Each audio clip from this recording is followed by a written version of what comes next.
नमस्कार दोस्तों, मैं सूर्य प्रकाश शिक्षालय के मंच पे आप लोगों का स्वागत करता हूं और दैनिक घटना चक्र की सीरीज में 2 अगस्त के घटनाओं के बारे में मैं विश्लेषण करने के लिए उपस्थित हुआ हूं। और आज एक दुखद समाचार आया हम लोगों के बीच कि हमारे एक प्रमुख नेता अमर सिंह जी, उनका आज सिंगापुर में निधन हो गया। तो उससे संबंधित मैंने कुछ सवाल बनाए हैं। तो अमर सिंह जी के बारे में वो राज्यसभा सांसद हैं, राज्यसभा सांसद ही थे, अभी तक वर्तमान में थे। वो किस पार्टी से राज्यसभा सांसद थे, किस दल ने उन्हें राज्यसभा के लिए भेजा था, आज का सवाल है। तो आज का उसका आंसर होगा आंसर सी, ऑप्शन सी होगा, समाजवादी पार्टी से वो राज्यसभा सांसद थे। देखिए, अमर सिंह जी जो सांसद थे, तो वो अपना जो उनका जो मृत्यु हुआ वो कल हुआ। वो मृत्यु उनका किडनी ट्रांसप्लांटेशन हुआ था सिंगापुर में। एक किडनी ट्रांसप्लांटेशन 2012 में हो चुका था और दूसरा किडनी ट्रांसप्लांट हुआ था, और इसी कारण वो सिंगापुर में के अस्पताल में एडमिट थे और उनका जो किडनी में इन्फेक्शन हो गया जहाँ जिसका ट्रांसप्लांट हुआ था, और उनकी दुखद मृत्यु हो गई। तो देखिए, अमर सिंह जो ने राजनीति शुरू की तो कांग्रेस पार्टी से शुरू की।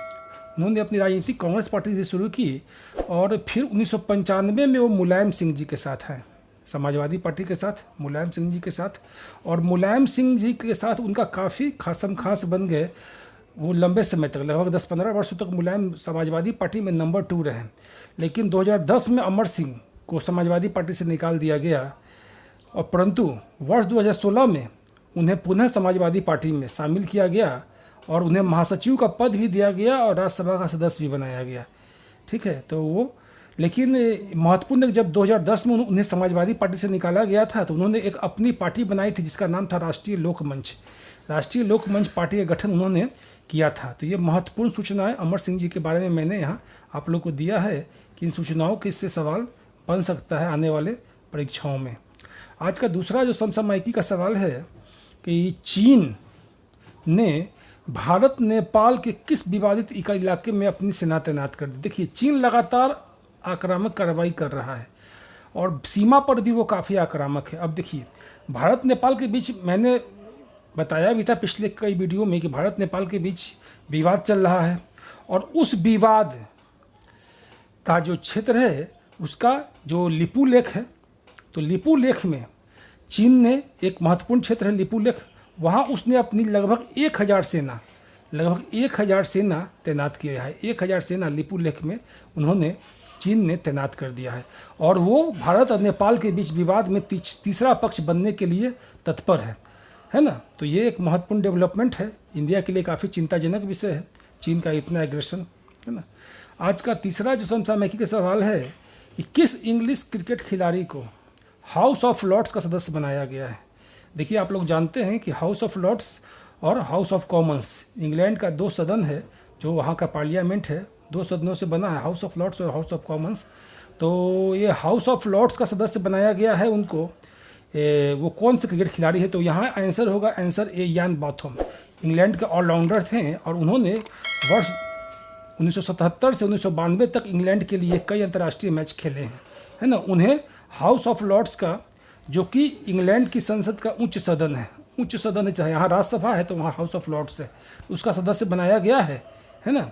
और हाल ही में सरकार द्वारा 36 सदस्यों को चयन किया गया था, उसी में यान बॉथम भी है जिन्हें हाउस ऑफ लॉर्ड्स का सदस्य बनाया गया है।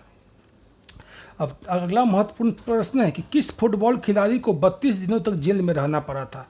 32 दिनों तक जेल में रहना, तो यहाँ आंसर होगा डी, रोनाल्डिन्हो को 32 दिनों तक जेल में रहना पड़ा था। रोनाल्डिन्हो ब्राज़ीलियन फुटबॉलर है ना। ब्राज़ील के रोनाल्डिन्हो को फर्जी पासपोर्ट के मामले में पराग्वे भी दक्षिण अमेरिकी देश है, ब्राज़ील का पड़ोसी है, तो उन्हें वहाँ नज़रबंद कर दिया गया था। लगभग 32 दिनों तक वो जेल में रहे थे। ये अगला सवाल है कि किस देश की सैन्य अदालत ने एक स्थानीय पत्रकार इस्माइल बोजरीवा को आतंकवाद से संबंधित दोषों पर 15 साल की कैद की सज़ा सुनाई। फोटो पत्रकार हैं, फोटोग्राफर हैं ये इस्माइल बोजरीवा। तो यहाँ आंसर होगा बी, लीबिया। यहाँ आंसर होगा बी, लीबिया। लीबिया सरकार ने उन्हें 15 साल का कैद की सज़ा सुनाई आतंकवाद को बढ़ावा देने के लिए। लीबिया में आतंकवाद से संबंधित दोषों पर एक स्थानीय फोटो पत्रकार इस्माइल बोजरीवा को 15 साल की कैद की सज़ा सुनाई गई है ना।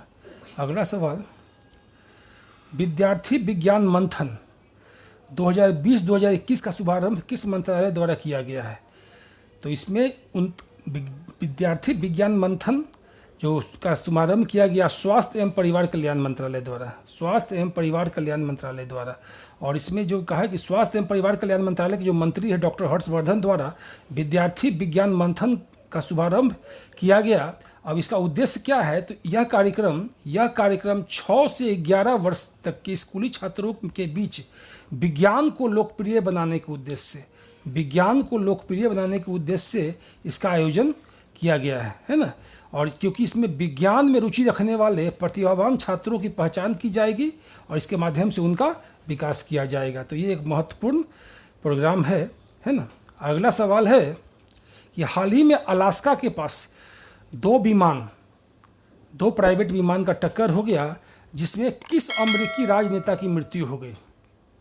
एक राजनेता थे, उनकी मृत्यु हो गई थी। यहाँ आंसर होगा बी, गैरी नोप की मृत्यु हो गई। गैरी नोप कौन है? तो गैरी नोप ये रिपब्लिकन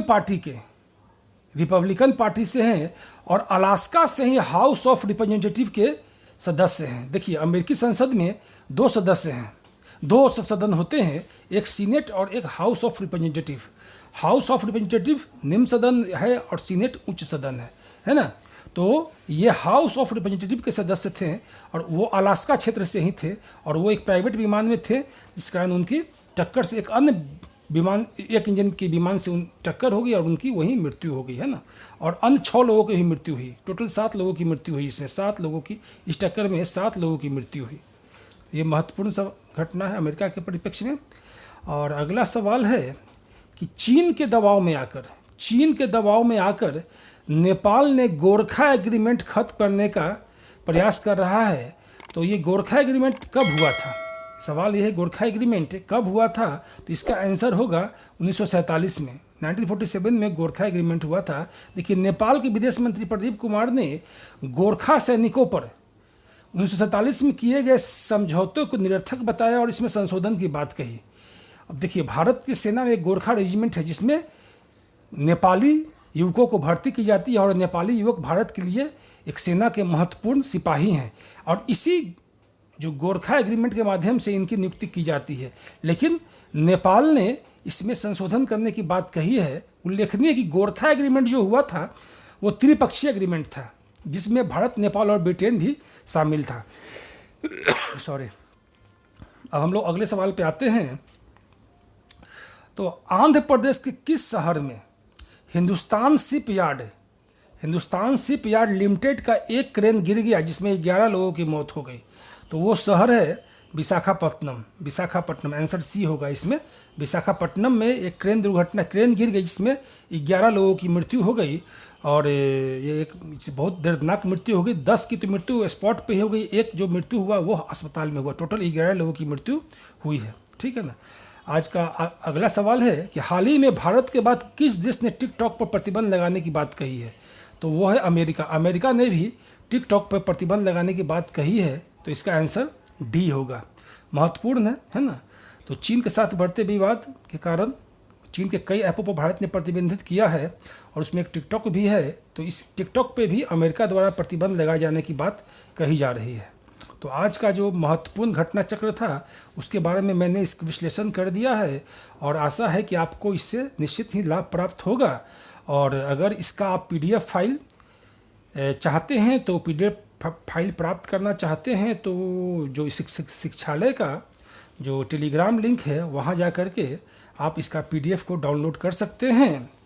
और अगर इस कोई सुझाव है तो वो भी आमंत्रित है आप लोगों से। निश्चित ही आप लोग सुझाव दीजिए। ठीक है। तो आज बस इतना ही, फिर कल मिलते हैं। नमस्कार।